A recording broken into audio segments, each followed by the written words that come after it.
everybody's talking about the demographic dividend that the country is going to have.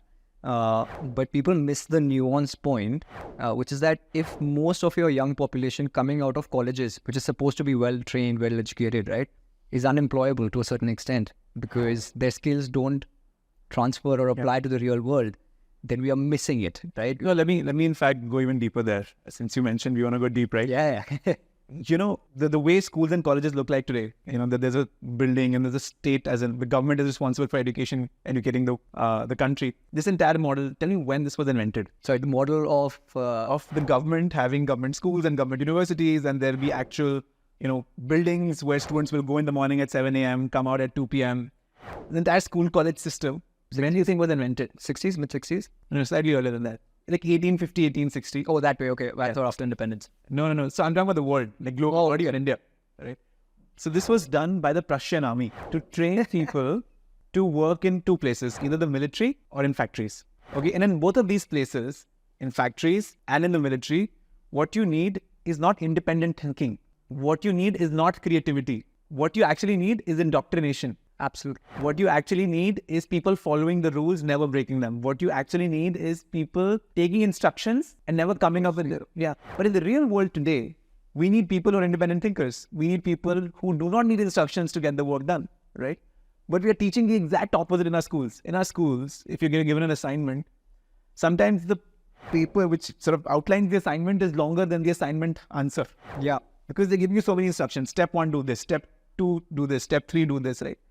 And we are making people essentially following instructions, which in later in life, they're not going to get. We're not getting independent thinkers. So this entire education system that we are a product of, that both you and I are a product of, this was actually created to train army men and to train factory workers. Wow. That's it. It was made for that. Think about it for a second. What does a school resemble the most? Like what other institution does a school resemble the most? Army? No, jail. When kids leave school, aren't they running, happy, excited? More of boarding school, Of course, I mean, boarding schools, we can get to that, but it's super interesting. Yeah. Jails and our schools have a schedule. You have to wake up at this time, you have to sleep at this time, you have to eat at this time. Eating will only be available for 30 minutes. You have to leave at a certain time, come in at a certain time. When you're in the school, you have to wear the same clothes. All of those schools resemble exactly jails. So this is going to become a meme, man. It's true. I mean, it is true. Yeah, it is. And they both have very similar origins. Yeah. And before 1860s, we had universities. We had Oxford, Cambridge. They did not look like this. They're campuses.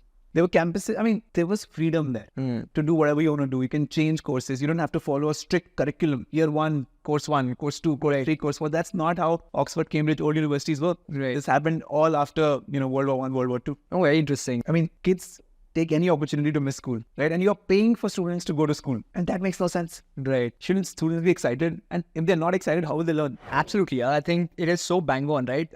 Because I was reading somewhere that now there are schools where you don't have exams till like the 10th grade, right? You figure out how the world works, you ask questions on that, and that's how you educate yourself, right? I give you another example that just came to mind. I'd written an article on this long time back. There's an economic model called the incentives model, right? To basically figure out the principal agent problem, how two people react in a situation, right?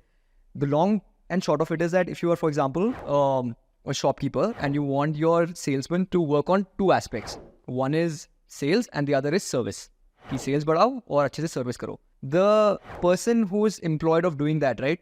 He will always only do the activity, which is the measurable outcome, right? The rest he will free ride on. You can't measure service. So what he's going to do is he's going to maximize on selling. He's not going to care about the customer experience. He's not going to care about repeats. And in the long term, that's going to come and affect you. In education, the way I had looked at it was that what you are actually optimizing for is for the student to actually pass the exam, right? That's the only metric that we've all been kind of following, right? But actually, when you say that you want somebody to be educated, it means that you want him to communicate well. You want him to be a critical thinker. You want him to be 10 other things, right? But because the exam only accounts for, the only measurable metric. So the student, what does he do? He's like, massive exam mein pass hounga na. There's a very cool book called The Learning Game. Okay. And it talks about, it's Anna Lara Fabrega. She's a teacher called Miss Fab. So she's outlined the fact that schools are a game. that students have figured out how to game. Exactly. Yeah. Right. So I know, what this teacher likes. I'm going to behave in a way the teacher likes. Right. Right. I'm going to write the answer in a way that the person who's going to be checking the exam will like it. I'll write in a good handwriting. I'll underline things. Yeah. Those are all games we are playing. That's not actually education. Correct. That's us gaming the exam to get the best marks. Great. I think people who do well in school are people who game the system better than the others. Not necessarily people who understand the content better than the others.